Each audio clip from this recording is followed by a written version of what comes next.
اعوذ باللہ من الشیطان الرجیم بسم اللہ الرحمن الرحیم اللہم صلی علی سیدنا و مولانا محمد و علی آل سیدنا مولانا محمد وبارک وسلم ربی اشرح لی صدری و یسر لی امری واحلل عقدۃ من لسانی یفقہوا قولی ربی یسر ولا تعسر وتمم بالخیر وبک نستعین آمین یا رب العالمین۔ السلام علیکم ورحمۃ اللہ وبرکاتہ۔ اس سورہ مبارکہ میں بہت سی عظیم آیات نازل ہوئی ہیں، جس میں کہ اللہ تعالیٰ نے معنی اور اس کے حجم کے اعتبار سے، حکمت کے اعتبار سے بہت جامع اور بہت وسیع آیات اتری ہیں۔ پچھلے رکوع یعنی 20ویں رکوع کی جو پہلی آیت تھی وہ آیت الآیات کہلاتی ہے، جس میں کہ اللہ جل شانہ کے کائناتی نظام کے بارے میں پوری اللہ تعالیٰ نے تفصیل سے مثال دے کے بیان فرمایا تھا۔ ان فی خلق السماوات والارض واختلاف اللیل والنہار والفلک التی تجری فی البحر بما ینفع الناس، کہ آسمان اور زمین کے اللہ تعالیٰ نے تخلیق کے بارے میں بتایا تھا، دن اور رات کے آنے جانے کے لیے، اور سمندروں میں جو کشتیاں چلتی ہیں، جو سامان لے کے انسان جو فائدہ اٹھاتے ہیں، اور آسمان سے اللہ تعالیٰ کا پانی برسانا، زمین مردہ جو ہے اس کو دوبارہ سے زندہ کرنا، حرام اور حلال کا فرق جانا تھا۔ اور ہم نے یہ بھی جانا تھا کہ کافر جو ہیں بالکل اندھے بہرے گونگے ہیں، وہ لوگ غیر اللہ اور اپنے بنائے ہوئے معبودوں کی ہی پرستش میں لگے رہے، اور اتنی نشانیوں کے موجود ہونے اس کے باوجود وہ اس کے انکاری رہے۔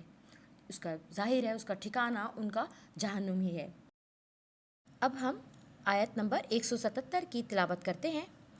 لیس البر ان تولوا وجوہکم قبل المشرق والمغرب ولکن البر من آمن باللہ والیوم الآخر والملائکۃ والکتاب والنبیین وآتى المال علی حبہ ذوی القربى والیتامى والمساکین وابن السبیل والسائلین وفی الرقاب وأقام الصلاة وآتى الزکاة والموفون بعہدہم اذا عاہدوا والصابرین فی البأساء والضراء وحین الباس اولئک الذین صدقوا واولئک هم المتقون۔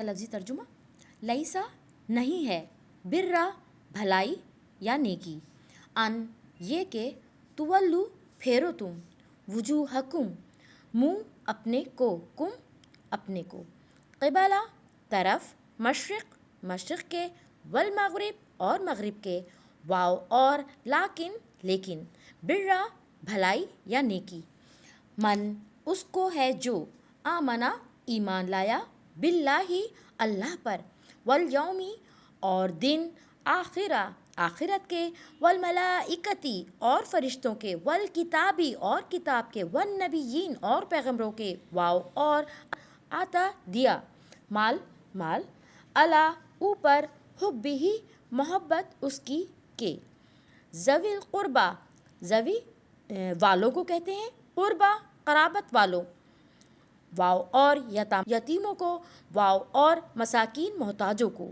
واو اور وابن السبیل مسافروں کو، والسائلین اور سوال کرنے والوں کو، وفی الرقاب واو اور فی بیچ رقاب چھڑانے گردنوں کے، واقام الصلاۃ واو اور اقام قائم کیا صلاۃ نماز کو، وآتی الزکاۃ واو اور عطا دیا زکوٰۃ زکوٰۃ کو، والموفون واو اور موفون پورا کرنے والے، یہ جمع کے لیے آ گیا یہاں پہ، بعہدہم بھی ساتھ، عہدہم عہد اپنے کے، اذا جب، عہدو عہد کریں وہ، والصابرین اور صبر کرنے والے، فی بیچ، باسا فقر کے، والضراء اور بیماری کے، وحین الباس اور ہین وقت باس لڑائی، اولئک یہ لوگ ہیں، الذین جنہوں نے صدقوا سچ کہا، واولئک اور یہ لوگ، ہم وہ ہیں، متقون پرہیزگار۔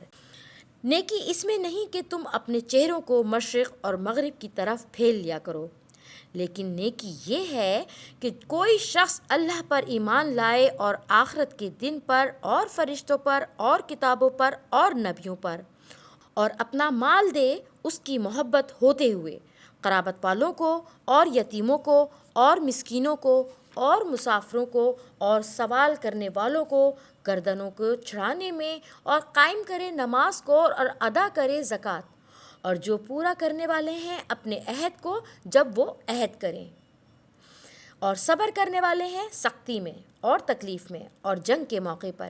یہی لوگ ہیں جنہوں نے سچائی اختیار کی، اور یہی وہ لوگ ہیں جو متقی ہیں۔ اس آیت میں نیکی کی حقیقت کو واضح کیا جا رہا ہے۔ مفسر بیان فرماتے ہیں اس صورت میں اگر تھوڑا سوچ کریں، ذرا تدبر کریں تو یہ آیت ہدایت کے لیے کافی ہے۔ یہ محیط ہے پورے قرآن پہ۔ قرآن میں 4 قسم کے فرمان ہیں۔ پہلے تو جو ہے اس میں احکام شریعت ہیں، جس میں عبادات آ جاتی ہیں، معاملات آ جاتے ہیں زندگی کے، اور دوسرے فرمان جو ہے وہ جہاد فی سبیل اللہ ہے، قتال فی سبیل اللہ ہے، انفاق فی سبیل اللہ ہے۔ اس آیت میں یہاں بتایا جا رہا ہے کہ نیکی یہ نہیں ہے۔ اچھا، لوگوں کے ذہنوں میں نیکی کے مختلف تصورات ہیں۔ یہ ہمارے یہاں ایک طبقہ ایسا ہے جو نیکی کو ہم یہ سمجھتے ہیں کہ بس سچ بولنا یہ نیکی ہے، کسی کو دھوکہ نہیں دینا یہ نیکی ہے، کسی کا حق نہیں مارنا یہ سب۔ باقی نماز روزے کی پابندی کریں نہ کریں اس سے کوئی فرق نہیں پڑتا۔ اس کے علاوہ پھر دوسرا طبقہ جو ہے اس میں یہ لوگ آ جاتے ہیں جن میں چور ہیں، اچکے ہیں، ڈاکو ہیں، بدماش لوگ ہیں، اور یہ سب مطلب جو برے کام کر رہے ہیں، برے افعال میں پڑے ہوئے ہیں۔ ان میں سے بہت سے لوگ ایسے ہیں جو کام تو برے کر رہے ہیں، لیکن ان کی نیکی کا کانسیپٹ یہ ہے کہ وہ یتیموں اور بیواؤں کی مدد کرتے ہیں، مسجدیں بنواتے ہیں، لوگوں کو کھانے بھی کھلاتے ہیں، اور وہی سمجھتے ہیں کہ یہ بھی ہماری نیکی ہے۔ سمجھنے کی بات یہ ہے کہ ہر انسان چاہے کتنا ہی برا ہو، اس کے اندر ایک نفس مطمئنہ ہوتا ہے، یعنی خود اس کا ضمیر اندر سے اطمینان دلاتا ہے کہ ہم چاہے کتنے ہی برے ہوں، لیکن ایک انسان اگر یہ سوچتا ہے کہ میں کتنا ہی برا ہوں لیکن کام تو نیک کر رہا ہوں، برے کام کر رہے ہیں لیکن ساتھ میں کیا کام کر رہے ہیں؟ بیواؤں کی مدد کر رہے ہیں، یتیموں کی مدد کر رہے ہیں۔ اچھے لوگوں کے بھی 2 طبقات ہیں۔ پہلے تو وہ ہیں جو بظاہر اپنے حلیے سے ظاہر کرتے ہیں کہ وہ تقوی والے ہیں، نماز روزہ اور ہر سال عمرہ کرنا، حج کرنا، شب و روز میں جاگنا، تلاوت کرنا، عورتوں میں ان کے پردہ، مردوں میں داڑھی وغیرہ سب کام کر رہے ہیں، لیکن پیچھے سے کیا ہیں وہ وعدہ خلاف بھی ہیں، منافقت بھی کر رہے ہیں، لوگوں کے ساتھ برا بھی سوچ رہے ہیں۔ مطلب بظاہر تو اپنے آپ اندر سے انہوں نے حلیہ ایسا بنایا ہوا ہے، لیکن پیچھے سے ان کے دلوں میں کدورتے ہیں۔ یہ ان کی نیکیوں کا یہ معمول ہے۔ اب دوسرے لوگ کون ہیں؟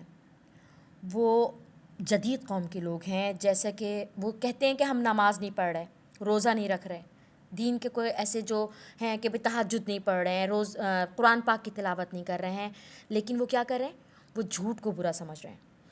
کوئی بھی غلط بات ہوگی، کوئی بھی کہیں پہ بھی کسی کے سامنے کوئی غلط کام ہو رہا ہوگا تو اس پہ مرنے مارنے کے لیے تیار ہو جائیں گے۔ وہ وعدہ تو پورا کر رہے ہیں، زبان کے پکے بھی ہیں، دھوکہ نہیں دیتے، یہ کہتے ہیں وہ اپنا موقف پہ اڑے ہوتے ہیں کہ ہم دھوکہ نہیں دیتے ہیں کسی کو، زبان کے پکے ہیں، بات کے سچے ہیں، اور لیکن مطلب دینی فرائض جو ہیں ان کو بھی انہوں نے پکڑا ہوا نہیں ہے، ان کو چھوڑا ہوا ہے۔ یہی 2 طبقات ہیں، اور آج کا موضوع یہی ہے، اسی موضوع پر ہے، اس کی اہمیت کو ہمیں یہاں سمجھنا ہے کہ اصل نیکی ہے کون سی۔ اس اعتبار سے یہ آیت جو ہے یہ بہت عظیم ہے اور بہت وسعت رکھتی ہے۔ اس کی حقیقت کو سمجھنے کے لیے ہم کو تھوڑا سا پیچھے سے ہم کو اس کو سمجھنا پڑے گا کہ یہ نازل کیوں ہوئی تھی۔ اس کے پس منظر میں وہی تحویل قبلہ ہے جو کہ 4 رکوع جس میں کہ 15 سے 18 تک اس میں مسلسل وہی بات تھی، اور پچھلے 14ویں رکوع میں بھی اس میں یہ آیت نازل ہوئی تھی، اسی جیسی آیت تھی جس میں کہ وَلِلَّهِ الْمَشْرِقُ وَالْمَغْرِبُ فَأَيْنَمَا تُوَلُّوا فَثَمَّ وَجْهُ اللَّهِ۔ آیت 115 ادھر بھی 18 رکوع میں کے بعد اتنی آیتیں چھوڑ کے یہ ایک آیت آ رہی ہے، اور فرمایا جا رہا ہے کہ نیکی یہ نہیں ہے کہ تم اپنے چہرے کو مشرق اور مغرب کی طرف پھیر لو۔ تو اس کے بارے میں حضرت قتادہ رضی اللہ تعالیٰ عنہ سے نقل ہے کہ ایک شخص نبی کریم صلی اللہ علیہ وسلم کے پاس تشریف لائے اور انہوں نے نیکی کی تفصیل کے بارے میں سوال پوچھا۔ اس پر اللہ تعالیٰ نے یہ آیت نازل فرمائی، آپ صلی اللہ علیہ وسلم نے اس شخص کو بلایا اور یہ آیت کریمہ اس کو پڑھ کر سنا دی۔ مفسر ابن کثیر کہتے ہیں صفحہ نمبر 207 میں جلد نمبر 1 میں کہ جب پہلے بیت المقدس کی طرف نماز پڑھنے کا حکم ہوا تو اس کے بعد کعبہ شریف کو قبلہ مقرر دیا گیا۔ اہل کتاب اور بعض جو مسلمان مشکل سے اس میں گزر رہے تھے، جو کہ اس بات کو نہیں مان رہے تھے، ان کے لیے اللہ تعالیٰ نے تحویل قبلہ کی حکمت نازل فرمائی اور یہ بات سمجھائی۔ بندوں کو یہ بتانا اس میں مقصود تھا، یہ بتانا سمجھنے کے لیے کافی تھا کہ صرف اللہ تعالیٰ کی فرمانبرداری کریں، ان کے اللہ تعالیٰ کے حکموں کو مانیں۔ یہی نیکی ہے، یہی تقویٰ ہے، اور ایمان کے مکمل ہونے کا تقاضا بھی یہی ہے کہ اللہ کے ہر احکام کو عمل کے ساتھ کیا جائے۔ سمجھنے کی بات یہ ہے کہ یہ کوئی ایسے اسپیسیفک ایک بات کو کہا نہیں گیا ہے کہ نیکی کون سی ہے۔ نیکی وہ بھی ہے جو وہ طبقہ کر رہا ہے، اور نیکی یہ بھی ہے جو یہاں پہ دوسرا طبقہ کر رہا ہے۔ اصل شے نیت کا ہے۔ اگر انسان کی باطنی نیت حقیقت میں نیک ہے تو بس یہ نیکی ہے، ورنہ وہ نیکی نہیں ہے۔ جیسا کہ حدیث ہے انما الاعمال بالنیات، اعمال کا دار و مدار نیت پر ہے۔ ہر شخص کو وہی کچھ ملے گا جس کی وہ نیت کرتا ہے، امید کرتا ہے۔ اس کو اس طرح سمجھ لیجیے کہ کوئی شخص ہے تو وہ حج عمرے کے لیے جاتا ہے اور ہر سال جا رہا ہے، اور اس کے ذریعے وہ بزنس بھی کر رہا ہے۔ دنیا کو تو ظاہر یہ ہو رہا ہے کہ یہ عمرہ کرتے ہیں، ہر سال جاتے ہیں، اور ان کے معلوم نہیں ہے اس کے پیچھے کہ وہ ذریعہ معاش ان کا اس سے چل رہا ہے، ان کا ارادہ تو یہ ہے۔ تو کوئی جانے نہ جانے، اللہ تو ان کی نیت جانتا ہے۔ اب یہ ہجرت اللہ کے ہاں کر تو رہے ہیں، لیکن ان کو وہاں اس میں ملے گا کیا؟ نیکی صرف وہ نیکی ہے جو اللہ کی رضا کے لیے ہو، صرف رضا الہی ہو۔ محبت کریں تو صرف اللہ کے لیے، اس کا ایمان مکمل ہوگا۔ اللہم ربنا اجعلنا منہم، آمین یا رب العالمین۔ ایمان کے مکمل ہونے کے لیے جو سب سے بڑی شے ہے وہ رضی اللہ کی رضا ہے۔ وآمن للہ وأحب للہ وأطاع للہ ومنع للہ، اللہ تعالیٰ ہی کی رضا کے لیے سارا کام ہونا چاہیے۔ حضور صلی اللہ علیہ وسلم فرماتے ہیں جس کو میری سنت پسند نہیں ہوگی اس کا مجھ سے کوئی تعلق نہیں۔ ہمارے آخر النبی حضرت محمد مصطفیٰ صلی اللہ علیہ وسلم ہمارے آئیڈیل ہیں، بس وہی کرنا ہے جو حضور صلی اللہ علیہ وسلم نے کیا ہے۔ انہی نے جو کہا، جو کیا، جو فرمایا، ان کی جو زندگی ہے اسی کو اپنانا ہے، اسوہ حسنہ پہ چلنا ہے۔ ہر جگہ اعتدال، سب کچھ بس اعتدال میں آپ نے کرنا ہے۔ ہم نے یہ نہیں سوچنا کہ حضور صلی اللہ علیہ وسلم نے اگر یہ کام کیا کہ اس کام کو دیکھتے ہوئے حد سے باہر نکل جائیں، اس سے آگے بڑھ جائیں۔ سنت سے آگے نہیں بڑھنا ہے، صرف حضور صلی اللہ علیہ وسلم کی معمولاتی زندگی کو دیکھنا ہے اگر اللہ تعالیٰ کی محبت پانی ہے۔ اس آیت میں بہت سے نیک کام کا ذکر موجود ہے۔ اس میں سب سے پہلے تو یہ بتایا گیا ہے کہ ایمان کا ذکر فرما رہے ہیں۔ ایمان وہ چیز ہے جس کے بغیر کوئی نیکی قبول نہیں ہوتی۔ ہم اس زمانے میں دیکھتے ہیں کہ سابقہ امت مسلمہ کے بارے میں کہ یہود و نصارہ جو تھے وہ ایمان تو لاتے ہی نہیں تھے، اور اپنے اپنے قبلے کی طرف رخ کر کے ہی سب کچھ سمجھتے تھے کہ بس یہی نیکی ہے۔ اللہ تعالیٰ نے فرمایا کہ اصلی نیکی اس شخص کی ہے جو اللہ پر ایمان لائے، آخرت کے دن پر، فرشتوں پر، اللہ تعالیٰ کی سب کتابوں پر، اور اللہ کے بھیجے ہوئے تمام نبیوں پر۔ جو شخص ان چیزوں پر ایمان لائے گا، اللہ کی کتاب یا کسی رسول کو جھٹلائے گا اور رسولوں کے درمیان تفریق کرے گا تو وہ مومن نہیں ہے اور ایمان کے تقاضوں پر مکمل نہیں اتر رہا ہے۔ اللہ کے نازل کیے ہوئے نظام کو، اس کے اللہ تعالیٰ کے ایمان کے تقاضوں کو سمجھنا ہے، اس پر عمل کرنا ہے، اور اللہ تعالیٰ کی طرف سے دیے ہوئے اموال جو اللہ تعالیٰ نے مال دیا ہے اس میں سے خرچ کرنا ہے۔ وآت المال علی حبہ، اللہ کی رضا کے لیے مال کو خرچ کرنا ہے۔ مال کی محبت ہوتے ہوئے رشتہ داروں کو، یتیموں کو، مسکینوں کو اور مسافروں کو اور سوال کرنے والوں کو مال دینا، یہ سب نیکی میں شمار فرمایا ہے۔ آگے اس میں یہ بتایا جا رہا ہے کہ گردنوں کو چھڑانے اور غلام آزاد کرانے کے بارے میں بھی آ رہا ہے۔ آج کل کے دور میں تو غلام آزاد کرانا جیسے کہ ہے نہیں، تو ہمیں اس کو اس طرح سے سمجھنا چاہیے جو آج کل ہمارے ماحول میں ہے کہ جو ہمارے کام کرنے والے ہوتے ہیں، جو مستحق ہیں، جو ہمارے ماتحت کام کرتے ہیں، جیسے کہ ہمارے ڈرائیور ہیں، ماسیاں ہیں، ہمارے نوکر ہیں، جو بھی کسی کام کے لیے ہم نے جن لوگوں کو رکھا ہوا ہے، ان کے اوپر اگر کوئی قرضہ ہے تو ان قرضوں کو اتروا دیں، ان کا قرضہ ادا کر دیں، یا ان کو جیسے ہر مہینے اگر کچھ باندھ رہے ہیں تو وہ تو پھر ایک طریقے سے سمجھا جائے گا کہ وہ ایک سائل بن گئے ہیں. اس کے بدلے ان کو ایسا کوئی کام کریں کہ ان کے لیے کاروبار کرا دیں، اور تاکہ وہ اپنے پیروں پہ کھڑے ہو جائیں، تاکہ وہ سوال نہ کریں. کیونکہ اللہ تعالیٰ نے ویسے تو سائلین کو دینے کے لیے کہا ہے، لیکن سوال کرنے کے لیے ممانعت بھی کی گئی ہے کہ جو بلا وجہ جو لوگ مانگتے ہیں، ہاتھ پھیلا رہے ہیں، تو اس کو بھی منع کیا ہے کہ کوئی مجبوری کے بغیر، جو لوگ بغیر مجبوری کے خیرات مانگ رہے ہیں تو قیامت کے دن ان کے چہرے ایسے ہوں گے جیسے کہ ان کی چہرے کی ہڈی پر گوشت نہ ہوگا. دوسری طرف یہاں پہ یہ بھی کہا جا رہا ہے کہ کچھ غیرت مند لوگ ایسے ہوتے ہیں جو سوال کرتے ہیں، تو یہ بھی فرمایا جا رہا ہے کہ ان کو کچھ نہ کچھ دے دیا جائے، ان کو خالی ہاتھ نہ لوٹایا جائے، ان کو ٹھوکر نہیں ماری جائے، ان کو جھڑکے نہیں. تھوڑا سا سمجھنے کی یہ بات ہے کہ اللہ تعالیٰ یہاں فرما رہے ہیں کہ نیکی یہ نہیں ہے کہ آپ مشرق اور مغرب کی طرف منہ کر کے نمازیں پڑھیں، بلکہ نیکی اللہ تعالیٰ بتا رہے ہیں اب آگے سے کہ اللہ پر ایمان، یوم آخر پر، ملائکہ پر، نبیوں پر ایمان، یہ سب ہے. اور اس کے بعد اب نماز اور زکوٰۃ کی بات نہیں کی جا رہی، بلکہ اس کے بعد اعمال لکھے گئے ہیں، اعمال بتائے گئے ہیں کہ اعمال ہم نے کیا کرنا ہے. اب نیکیاں بتائی جا رہی ہیں کہ ان اعمال کو اپنے اندر داخل کرو گے تو یہ نیکیاں ہیں.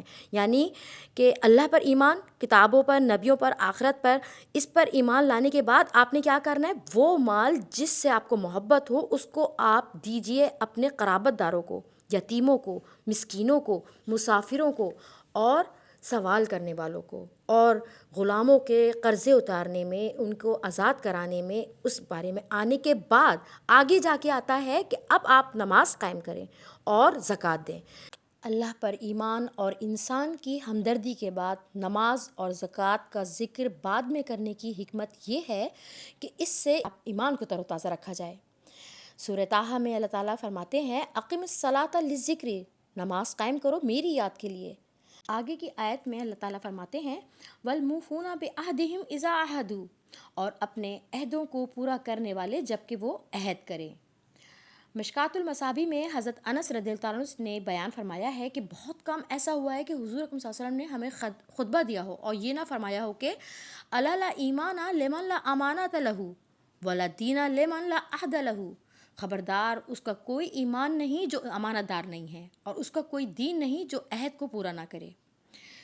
ہاں، صحیح بخاری میں حضرت عبداللہ بن عمر سے روایت ہے کہ رسول اللہ صلی اللہ علیہ وسلم نے ارشاد فرمایا کہ جس شخص کے اندر یہ 4 خصلتیں موجود ہوں گی وہ خالص منافق ہے.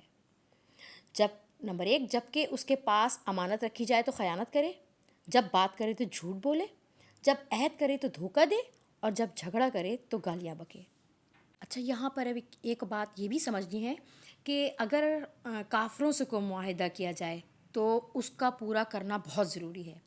کیونکہ اگر ہم کسی قوم سے معاہدہ کرتے ہیں اور اگر ان کی طرف سے خیانت کا ڈر ہو تو اس کے ختم کرنے میں پہلے سے بتا دینا چاہیے کہ ہمارا یہ عہد باقی نہ رہ سکتا ہے. اس لیے کہا جائے یہ کہ ان لوگوں کا بھروسہ ہم مسلمانوں پہ سے نہ ختم ہو جائے، اور وہ یہ نہ کہیں کہ ان کے دین میں کتنے وعدہ خلافی ہوتی ہے یا مسلمان کتنے خراب ہیں.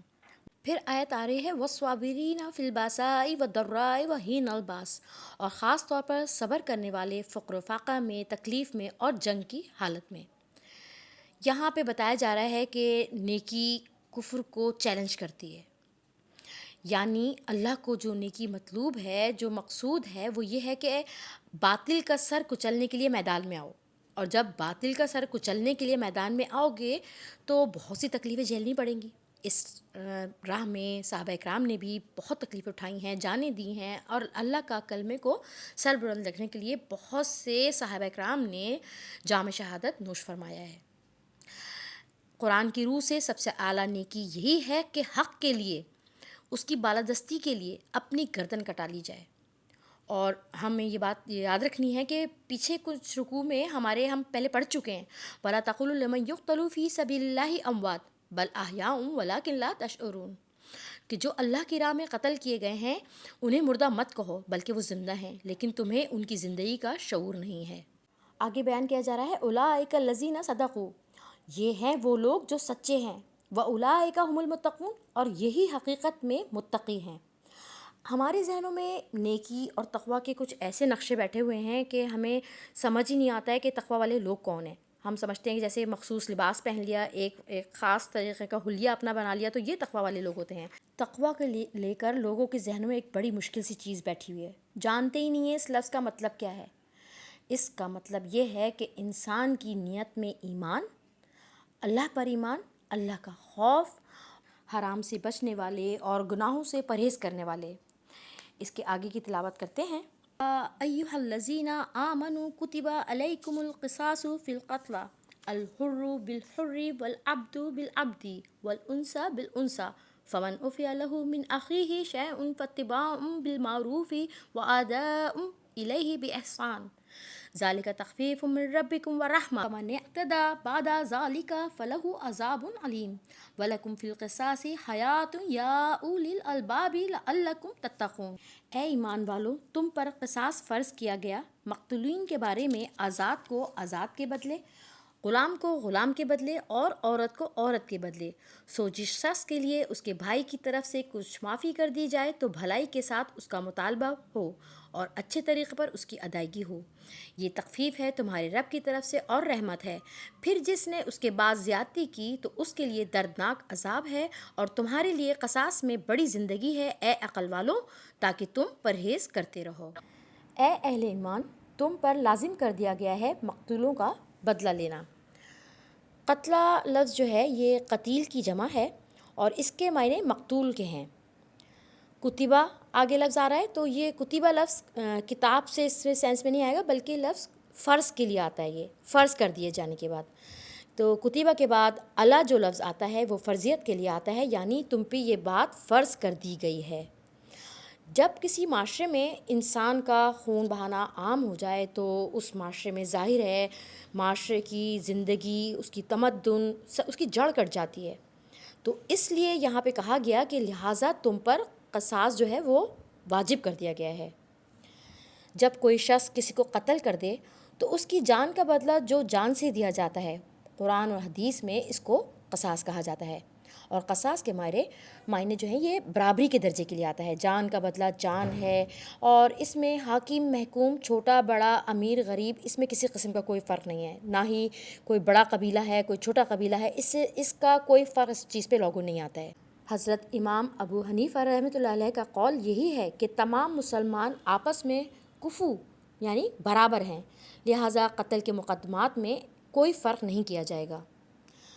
زمانہ اسلام کے پہلے زمانہ جاہلیت میں عرب کے دو قبیلے تھے، اوس اور خزرج۔ یہ دونوں آپس میں بہت قتل و غارت گری کرتے رہتے تھے، لڑتے تھے، اور ان میں خون کی بہت وارداتیں ہوتی تھیں۔ غلام اور عورتوں تک کو وہ قتل کرتے تھے، اور ان کے آپس کے معاملات جو تھے یہ قصاص یا دیت کے فیصلے نہ ہونے پائے تھے۔ تو دونوں قبیلوں نے اسلام قبول کر لیا، اور ان میں سے ایک قبیلہ دوسرے قبیلے کے مقابلے میں اپنے آپ کو زیادہ باعزت اور رفعت والا سمجھنے لگا تھا۔ تو انہوں نے قسم کھائی کہ ہم راضی نہیں ہوں گے جب تک کہ ہمارے غلام کے بدلے آزاد کو قتل نہ کیا جائے، یعنی کہ جو شخص غلام ہے اس کے بدلے کسی آزاد شخص کو قتل نہ کیا جائے۔ اور یہ بھی کہتے تھے کہ ہماری عورت کے بدلے دوسرے قبیلے کا مرد قتل نہ کیا جائے۔ اس پر یہ آیت نازل ہوئی ہے جس میں ارشاد فرمایا کہ الحر بالحر، آزاد کے بدلے آزاد۔ اگر کسی آدمی نے کسی کا قتل کیا ہے تو قصاص میں آزاد ہی قتل کے ہوگا۔ یہ نہیں ہے کہ وہ کہہ دے کہ میرا غلام لے جاؤ، میری جگہ اس کو غلام کو قتل کر دو لے جا کے، ایسا نہیں ہے۔ والعبد بالعبد، اور غلام کے بدلے غلام، یعنی اگر غلام قاتل ہے تو جو قتل کیا جائے گا وہ بھی غلام ہی ہوگا۔ والانثی بالانثی، اور عورت کے بدلے عورت۔ اس کا مطلب یہی ہے کہ غلام کے بدلے غلام آزاد قتل نہ ہو، عورت کے بدلے مرد قتل نہ ہو۔ سورہ مائدہ میں فرمایا جا رہا ہے کہ ان النفس بالنفس، یعنی ہر جان کو دوسری جان کے برابر قرار دیا جائے گا۔ فمن عفی لہ من اخیہ شیء، پھر جس کو معافی کر دی جائے کوئی شے اس کے بھائی کی جانب سے، یعنی مقتول کے ورثاء اگر قاتل کو کوئی رعایت دے دیں کہ ہم اس کی جان بخشنے کو تیار ہیں، چاہے وہ خون بہا لے لیں، چاہے وہ ویسے ہی معاف کر دیں، تو اس کے بارے میں جو بھی خون بہا طے ہوا ہے اس کے بارے میں ارشاد آگے کیا جا رہا ہے فاتباع بالمعروف واداء الیہ باحسان، تو اس کی پیروی کی جائے معروف طریقے پر اور ادائیگی کی جائے خوبصورتی کے ساتھ۔ قصاص وارثوں کا حق ہے۔ چونکہ قصاص قابل تقسیم نہیں ہے، اس لیے اگر کوئی بھی ایک وارث اپنا حق قصاص معاف کر دے تو اب دوسرے وارث بھی قصاص نہیں لے سکتے اور وہ دیت ہی لے سکتے ہیں۔ جس نے قصاص معاف کر دیا اب وہ دیت بھی لے گا۔ ہاں، اگر اس نے اپنے حصے کی دیت بھی معاف کر دی ہے تو وہ بھی معاف ہو جائے گی۔ اس دیت کو تھوڑا سا سمجھتے ہیں۔ دیت جو ہے یہ ایک جان کے بدلے 100 اونٹ ہوتے ہیں۔ آگے فرمایا جا رہا ہے ذالک تخفیف من ربکم ورحمہ، یہ تمہارے رب کی طرف سے ایک تخفیف ہے اور رحمت ہے۔ اس رحمت کا ہونا بہت واضح ہے۔ اگر یہ شکل نہ ہو تو پھر قتل در قتل سلسلہ چلتے رہے، قاتل کو لا کر مقتول کے ورثہ کے سامنے کھڑا کر دیا جائے کہ اب تمہارے ہاتھ میں اس کی جان ہے، تم چاہو تو اس کو قتل کرو، چاہو تم احسان کرنا چاہو تو اس کی جان بخشی کر دو، تمہیں اختیار ہے، جیسا چاہو تمہارے پر چھوڑ دیا ہے، چاہو تو بخش دو، چاہو تو خون بہا لے لو۔ اس سے کیا ہوتا ہے، اس سے سامنے جو دشمن ہوتا ہے نا وہ تھوڑا سا اب اس کا اپنے آپ کو سوچ لیتا ہے کہ اس نے تو ہم پہ چھوڑ دیا ہے، تو اب جو ہے اس کا دائرہ تھوڑا سا سمٹ جاتا ہے، وہ بڑھتا نہیں ہے دشمنیوں کا دائرہ نا۔ تو اس میں اللہ تعالیٰ کی طرف سے بڑی رحمت ہے، ہم اللہ تعالیٰ کی طرف سے اس میں رحمت ہے، اس میں تخفیف کر دی گئی ہے۔ اسلامی معاشرے میں قتل کی گرفتاری اور اس پہ جو ہمارے قصاص ہوتا ہے اس کی ہماری آج کل کے دور میں حکومت کی ذمہ داری کر دی گئی ہے۔ ابن کثیر میں حضرت قتادہ رحمۃ اللہ علیہ نے فرمایا ہے کہ اللہ تعالیٰ نے اس امت پر رحم فرمایا ہے کہ ان کو دیت لینے کا حق دے دیا ہے، اور اس امت سے پہلے دیت حلال نہیں تھی۔ اہل توریت پر بھی صرف قصاص فرض تھا اور دیت نہیں تھی۔ اہل انجیل کو معاف کر دینے کا ہی حکم تھا۔ صرف اس امت کے لیے اللہ تعالیٰ نے قصاص اور معافی اور دیت تین چیزوں کو مشروط فرما دیا ہے۔ الحمدللہ ہمیں اس پہ کہنا چاہیے کہ امت محمدیہ کے لیے اللہ تعالیٰ کی طرف سے یہ تخفیف ہے اور خاص رحمت ہے۔ آگے آ رہا ہے فَمَنِ اعْتَدَىٰ بَعْدَ ذَلِكَ فَلَهُ عَذَابٌ علیم، تو اس کے بعد بھی جو حد سے تجاوز کرے گا تو اس کے لیے دردناک عذاب ہے۔ یعنی جو لوگ اس رعایت سے فائدہ اٹھانے کے بعد ظلم اور زیادتی کا وتیرہ اپنا لیں، طریقہ اپنا لیں، تو ان کے لیے آخرت میں دردناک عذاب ہے۔ پھر آیت آ رہی ہے وَلَكُمْ فِي الْقِصَاصِ حَيَاتٌ يَا أُولِي الْأَلْبَابِ لَعَلَّكُمْ تَتَّقُونَ، اور اے ہوش مندو تمہارے لیے قصاص میں زندگی ہے تاکہ تم بچ سکو۔ ہماری زندگی میں، ہمارے معاشرے میں عفو درگزر اگرچہ ایک بہت اچھی چیز ہے، اس کو قدر کی نظر سے دیکھا جاتا ہے اور ہمیں اسلام بھی اس کی تعلیم دیتا ہے۔ سورہ تغابن میں ہے وَإِن تَعْفُوا وَتَصْفَحُوا وَتَغْفِرُوا فَإِنَّ اللَّهَ غَفُورٌ رَحِيمٌ، اور اگر تم معاف کر دیا کرو اور چشم پوشی سے کام لو اور بخش دیا کرو تو بے شک اللہ بھی بخشنے والا، رحم کرنے والا ہے۔ لیکن اللہ تعالیٰ معاف کرنے والا ہے، بخشنے والا ہے، لیکن قتل قدمات ہوتے ہیں، اس میں نرمی اور چشم پوشی کرنا یعنی کہ پردہ ڈال دینا قصاص کی راہ میں حائل نہیں ہونے چاہیے، بلکہ شدت کے ساتھ اس پہ عمل کرنا چاہیے، اس کی پیروی ہونی چاہیے تاکہ آگے جو ہو یہ سلسلہ قتل کا بند ہو جائے۔ آیت کے آخر میں اللہ تعالیٰ فرماتے ہیں لعلکم تتقون، تاکہ تم بچ سکو، یعنی اللہ کی حدود کے خلاف ورزی اور ایک دوسرے پہ ظلم کرنا، تشدد کرنا، ظلم و ستم کرنا، اس سے تم بچ سکو۔ اچھا، یہاں پہ ایک تھوڑی سی بات ہمیں سمجھنی ہے۔ لوگ بہت سے ہیں جو کہ قصاص کو ظلم کہتے ہیں۔ اس میں قصاص کا قانون نافذ ہونا اور اس پہ عمل کرنے سے بہت سی جانیں بچتی ہیں، لوگ ایک دوسرے سے قتل کرنے سے باز ہو جاتے ہیں۔ قصاص کو تو بڑی حیات کا ذریعہ کہا گیا ہے۔ یہ لوگ جو ظلم کو کہتے ہیں اس بات کو، وہ اس کے معنی بھی ظلم کے نہیں سمجھتے۔ ظلم کرنے والا تو قاتل ہے جس نے ناحق قصدن اور عمدن کسی کو قتل کیا ہے۔ قتل کے بدلے قاتل کو قتل کر دینا صحیح انصاف ہے۔ اس کو ظلم سے تعبیر کرنا، اس کو ظلم کہنا جہالت ہے، حماقت ہے۔ یہ جاہل کہتے ہیں کہ قاتل کو قتل نہ کیا جائے بلکہ جیل میں ڈال دیا جائے، اور یہ نہیں سمجھتے کہ اس سے تو اور زیادہ قتل کرنے پہ جرأت ہو جاتی ہے انسان کی۔ آدمی سمجھتا ہے قتل تو کر دوں، کوئی بات نہیں، تھوڑی بہت میں جیل بھگت لوں گا۔ جن کا مزاج قتل اور غارت گری اور ڈکیتی اور فتنہ فساد کا ہے وہ جیل سے بالکل نہیں ڈرتے، دیواریں پھاند کر نکل آتے ہیں، کھڑکیاں توڑ کر بھاگ جاتے ہیں۔ ان لوگوں کے نزدیک انسانوں کی جانوں کی کوئی قیمت نہیں ہے۔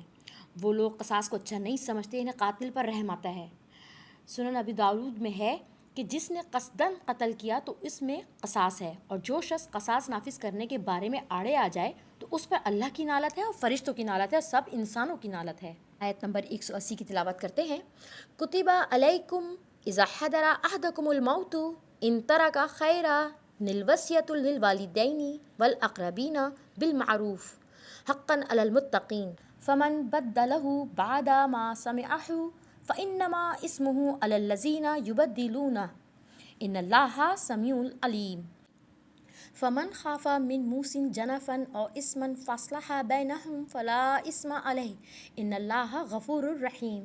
اس کا لفظی ترجمہ، کتبہ لکھا گیا ہے، علیکم اللہ اوپر، کم تمہارے، اذا جس وقت، فعل ماضی، حضر حاضر ہو، احدکم احدہ کسی ایک کو، کم تمہارے، موت موت، ان اگر، ترکا چھوڑ جائے، خیر یہاں مال کے لیے آیا ہے، وصیت وصیت کرنا، للوالدینی واسطے ماں باپ کے، واو اور اقربین قرابت والے، بالمعروف ساتھ اچھی طرح کے، حقاً حق ہوا، علی اوپر، متقین پرہیزگاروں کے، فمن پس جو کوئی، بدلہ بدل ڈالے اس کو، بعدا پیچھے، ماں اس کے سمعہ سنا اس کو، فانما پس سوائے اس کے نہیں کہ، اسمہ گناہ اس کا، علی اوپر، الذین ان لوگوں کے جو، یبدلونہ بدل ڈالتے ہیں، ان اللہ ان بے شک اللہ اللہ سمیع سننے والا، علیم جاننے والا، فمن پس جو کوئی، خافا ڈرے، من سے، محسن وصیت کرنے والے، جنفن کجی کو، او یا اسمن گناہ کو، فاصلح پس اصلاح کر دے، بینہم دونوں کے درمیان، فلا پس لا نہیں، اسم گناہ، علیہ علیہ اوپر، ہی اس کے، انا بے شک اللہ اللہ غفور بخشنے والا، رحیم مہربان ہے۔ اس کا ترجمہ، تم پر فرض کیا گیا کہ جب تم میں سے کسی کو موت حاضر ہو جائے تو اپنے والدین اور قرابت داروں کے لیے وصیت کرے، بشرط یہ کہ مال چھوڑا ہو، اور یہ حکم لازم ہے ان لوگوں پر جو خدا کا خوف رکھتے ہیں، پھر جو شخص سننے کے بعد اس کو بدل دے، اس کا گناہ انہی لوگوں پر ہوگا جو اس کو تبدیل کر دیں گے، بے شک اللہ تعالیٰ سننے والا ہے، جاننے والا ہے۔ سو جو شخص وصیت کرنے کے والے کی جانب سے کسی جانبداری یا گناہ کا خوف کھائے، پھر ان کے درمیان صلح کرا دے، سو اس پر کوئی گناہ نہیں ہے، بے شک اللہ تعالیٰ غفور ہیں، رحیم ہیں۔ اس آیت میں والدین اور قرابت داروں کے لیے مال کی وصیت کرنا فرض قرار دیا گیا ہے۔ جب تم میں سے کسی کا موت کا وقت آ پہنچے اور وہ کچھ مال چھوڑ رہا ہو تو تم پر فرض کر دیا گیا ہے والدین اور رشتہ داروں کے حق میں انصاف کے ساتھ وصیت کرنا۔ ابھی کیونکہ قانون وراثت نازل نہیں ہوا تھا تو اس صورت میں یہ ابتدائی قدم اٹھایا گیا۔ دور جاہلیت میں وراثت کی تقسیم اس طرح ہوتی تھی جیسے آج بھی ہندوؤں میں ہوتی ہے کہ مرنے والے کی ساری جائیداد کا مالک بڑا بیٹا بن جاتا ہے، اس کی بیوی، بیٹیاں، حتیٰ کہ دوسرے بیٹے بھی وراثت سے محروم کر دیے جاتے تھے۔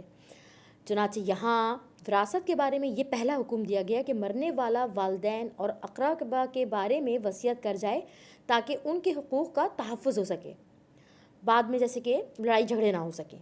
پھر جب سورہ نساء میں پورا قانون وراثت آ گیا تو اب یہ اوپر والی آیت منسوخ شمار ہوتی ہے، البتہ اس کا ایک جز کو حضور اکرم صلی اللہ علیہ وسلم نے باقی رکھا ہے کہ مرنے والا اپنے 1/3 مال کے بارے میں وصیت کر سکتا ہے، اس سے زیادہ نہیں، اور یہ کہ جس شخص کا وراثت میں حق مقرر ہو چکا ہے اس کے لیے وصیت نہیں ہوگی، وصیت غیر وارث کے لیے ہوتی ہے۔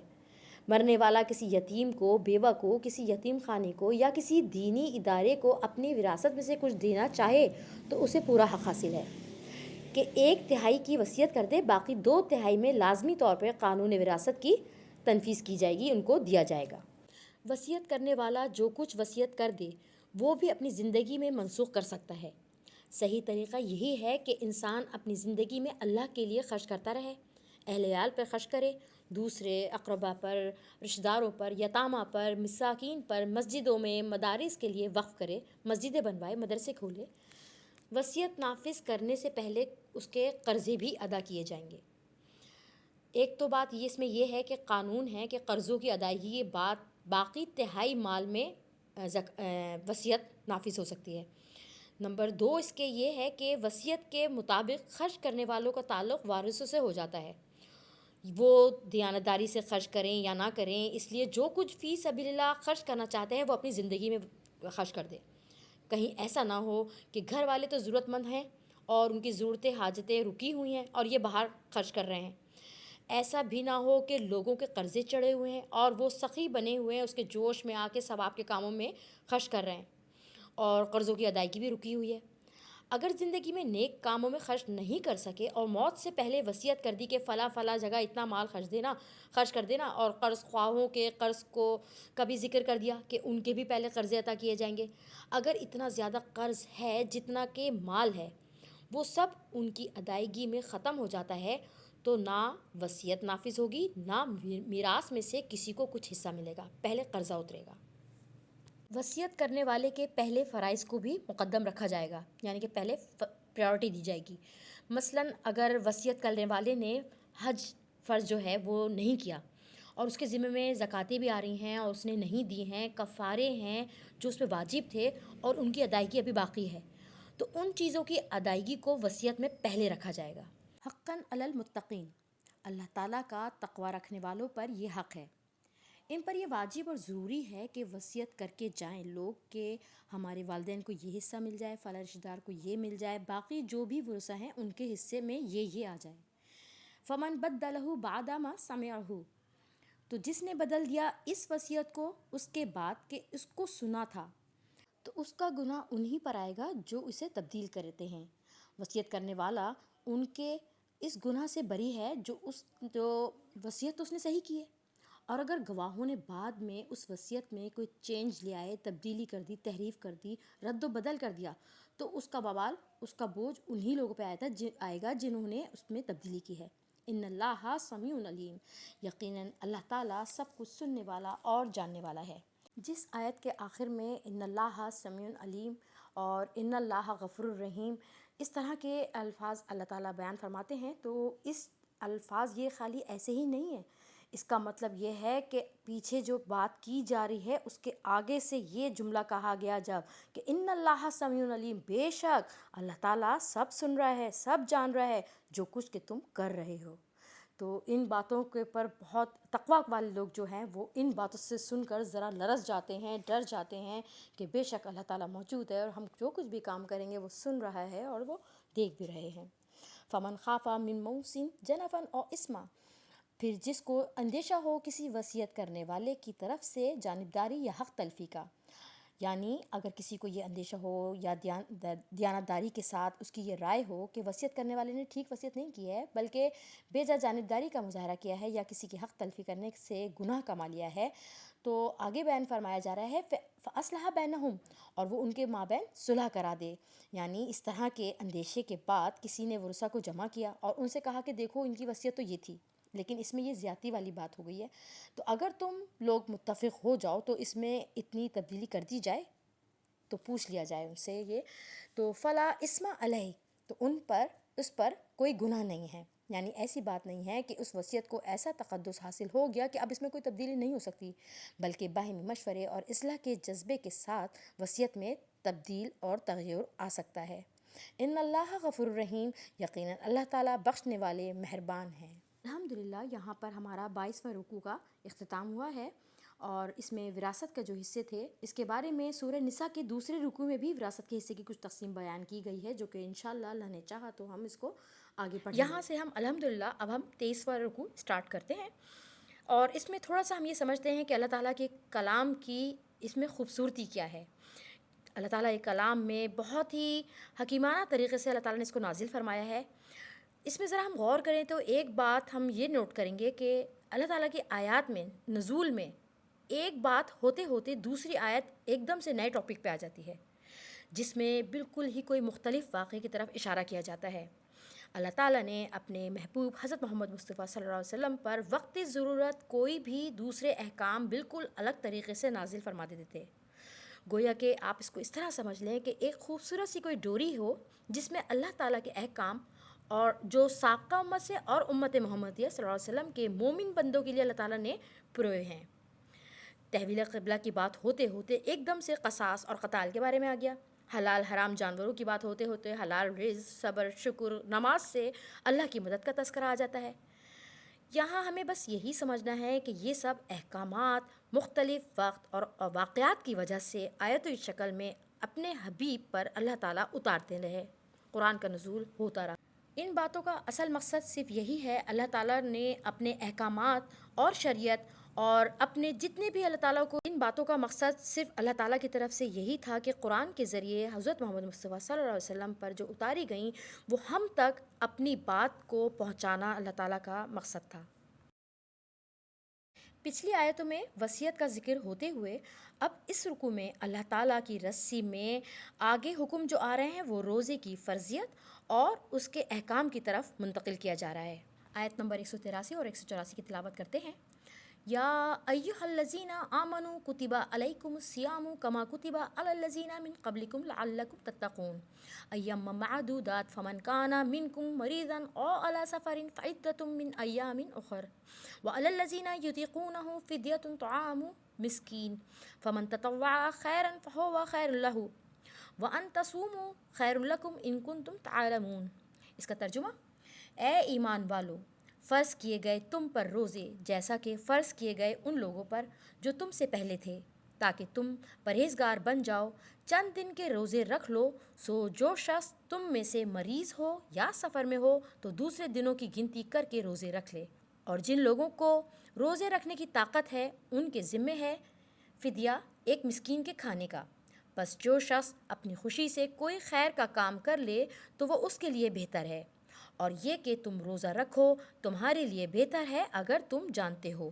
اس آیت کے ترجمہ سمجھنے کے لیے ہمیں پیچھے کا تھوڑا سمجھنا پڑے گا کہ جب رسول اللہ صلی اللہ علیہ وسلم مدینہ تشریف لائے تو یہاں کے یہود کیا روزہ رکھنے کا رواج تھا۔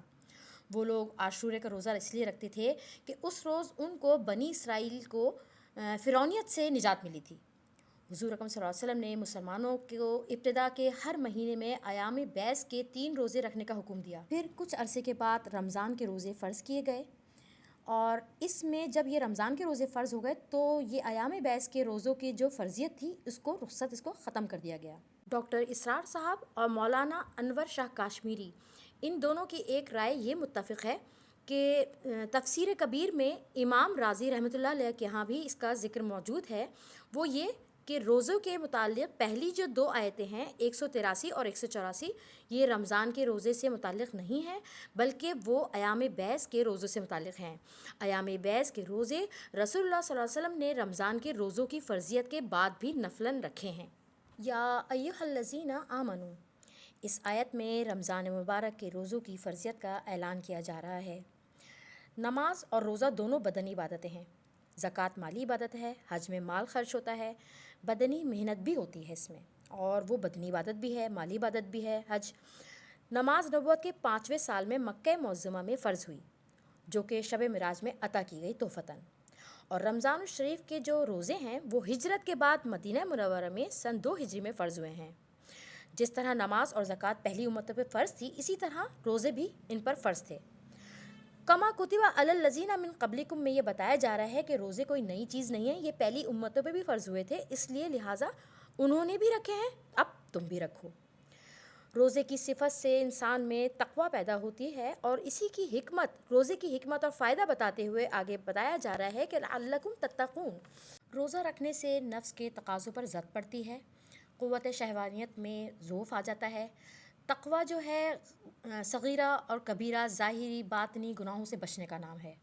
روزے کی فرضیت تقویٰ حاصل کرنے کے لیے ہے۔ انسان کے اندر نفسانی خواہشات ساتھ ساتھ ہمارے لگی ہوئی ہیں، نفس کا ابھار گناہ کی طرف راغب کرتا ہے، لیکن روزہ ایک ایسی عبادت ہے جس سے یہ جذبات کمزور ہو جاتے ہیں، نفس کا ابھار کم ہو جاتا ہے۔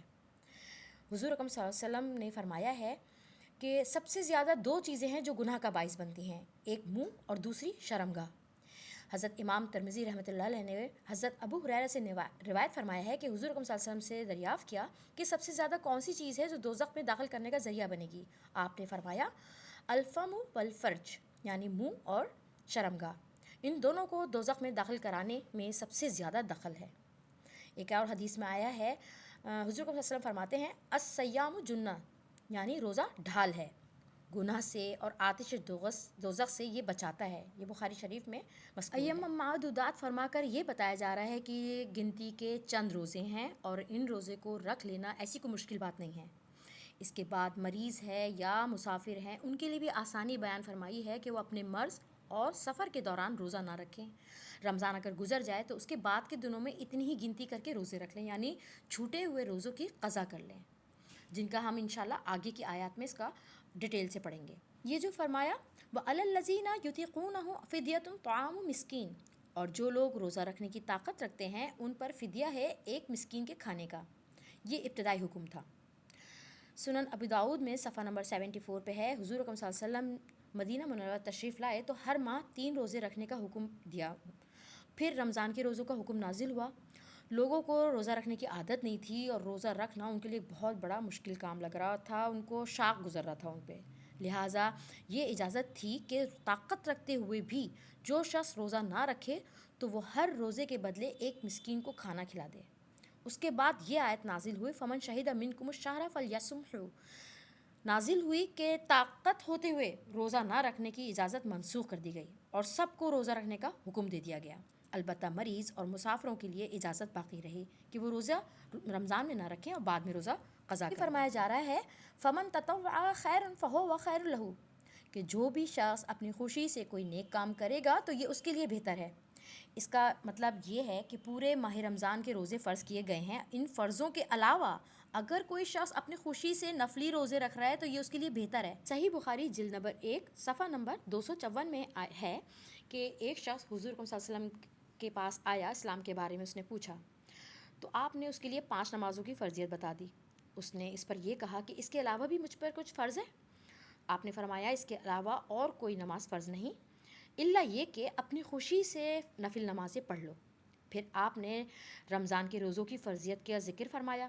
اس نے وہی سوال دوبارہ پوچھا، کیا ان کے علاوہ مجھ پہ کوئی اور روزے فرض ہیں؟ آپ نے فرمایا ان کے علاوہ کوئی روزہ فرض نہیں، الا یہ کہ اپنی خوشی سے نفلی روزے رکھ لو۔ الفاظ کے ان باتوں میں یہ بات پتہ چل رہی ہے کہ ہر نیک کام کی ترغیب دی گئی ہے۔ ایک نماز روزہ ہی کیا، جو بھی شخص اپنی خوشی سے کوئی بھی نیک کام کرنا چاہے، نفل عبادت میں لگا رہے، وہ اس کا صلہ اللہ تعالیٰ کے ہاں ضرور پائے گا، اجر و ثواب کا وہ مستحق ضرور ہے، جو اس کی آخرت کے لیے بہتر ہے۔ اسی طرح سے دوسرے علماء تفسیر نے یہ بھی لکھا ہے کہ ایک روزے کا فدیہ ایک مسکین کو کھانا دینا ہے، اگرچہ کوئی شخص اپنی خوشی سے اس سے زیادہ دے دے تو وہ زیادہ بہتر ہے۔ آیت کے آخر میں فرمایا جا رہا ہے وَأَن تَصُومُوا خَيْرٌ لَكُمْ إِن كُنتُمْ تَعْلَمُونَ۔ علامہ ابو بکر حساس رحمۃ اللہ علیہ فرماتے ہیں کہ اس کا تعلق ان لوگوں سے ہے جن کو شروع میں تندرست اور گھر پر مقیم ہوتے ہوئے بھی روزہ نہ رکھنے اور اس کی جگہ فدیہ دینے کی اجازت دے دی گئی تھی۔ باوجود روزہ نہ رکھنے اور فدیہ دینے کی اجازت کے یہ فرمایا کہ روزہ رکھنا بہتر ہے۔ روزے کی جو خیر، برکت اور اس کا جو روحانی نفع ہے وہ روزہ نہ رکھنے سے نہیں ملتا، فدیہ دینے میں نہیں ملتا، اس میں وہ نفع حاصل نہیں ہوتا۔ علامہ حساس فرماتے ہیں کہ یہ بھی ہو سکتا ہے کہ اس کا تعلق الذین یطیقون سے بھی ہو، کہ مسافروں سے بھی ہو، یعنی کہ اس سے پہلے بھی ذکر آ چکا ہے، مسافر اور مریض رمضان میں روزہ نہ رکھ کر بعد میں قضا کر سکتے ہیں، ان کے لیے بھی فرمایا گیا ہے کہ وہ بھی رمضان ہی میں روزہ رکھ لیں تو بہتر ہے۔ ہم نے عموماً دیکھا ہے کہ مسافر جو ہوتے ہیں بغیر کسی ضرر کے روزہ رکھنے کی ان کو طاقت ہوتی ہے تو وہ رکھ سکتے ہیں۔ اس میں سفر میں روزہ نہ رکھنے سے بہتر ہے کہ وہ روزے رکھ لیں اگر طاقت ہے۔ اب ان 2 آیات کے بعد خاص وہ آیتیں آ رہی ہیں جو خاص الخاص رمضان کے روزے سے متعلق ہیں، اور ان آیات میں روزے کی حکمت اور غرض غایت اور رمضان کے مہینے کی فضیلت بتائی گئی ہے، اور اس کی ڈبل فضیلت بتائی گئی ہے کہ اس میں قرآن بھی ہمارے لیے ہدایت کے واسطے اتارا گیا ہے۔ تو یہاں پہ ہم اپنے اس سبق کا اختتام کرتے ہیں، انشاءاللہ تعالیٰ نیکسٹ میں اس کو کنٹینیو کریں گے۔ اللہ تعالیٰ سے اس دعا کے ساتھ کہ اے میرے رب، اس میں کوئی کوتاہی، کوئی بھول چوک، کوئی کمی بیشی ہو گئی ہے، کچھ زیادتی اور کمی بیشی کچھ ہوئی ہے میرے مالک، ہمیں معاف کر دیجیے گا، درگزر کا معاملہ فرمائیے گا، اس کا ہمارے ساتھ مواخذہ نہ کیجیے گا، اس کو ہماری بخشش کا سامان کر دیجیے، ہمارے سینوں میں محفوظ کر دیجیے، اس پر عمل کرنے کی توفیق عطا فرمائیے۔ اس کا اجر ہمیں، ہمارے ماں باپ کو اور ہمارے سب بہن بھائی، بچے، دوست، احباب، کل مسلمین، کل مسلمات، کل صالحین، کل صالحات کو اس کا اجر عظیم عطا فرمائیے، رحمتیں اور برکتیں، فضیلتیں ہم پہ نازل فرمائیے، آمین ثم آمین۔ السلام علیکم ورحمۃ اللہ وبرکاتہ۔